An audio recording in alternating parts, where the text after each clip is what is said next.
PR পদ্ধতিতে নির্বাচনের দাবিতে 7টি ইসলামী দল রাজপথে। আলোচনা টেবিলের সমাধান দেখছে না জামায়াত। বিদ্যমান কাঠামোতে নির্বাচন হলে আবারও ফ্যাসিবাদের জন্ম হবে।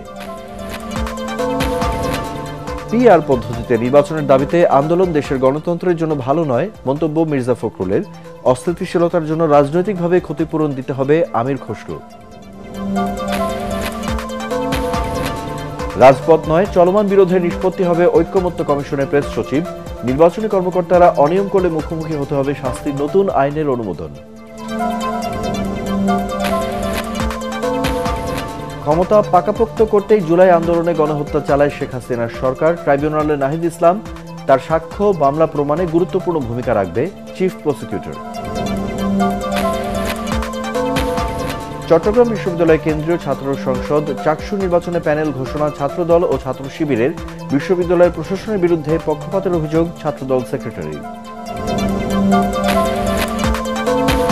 এবং জাতীয় সংসদ নির্বাচন ও রোজার কারণে এগিয়ে আনা হলো অমর একুশের বইমেলা। শুরু হবে চলতি বছরের 17 ডিসেম্বর, বাংলা একাডেমির সিদ্ধান্ত।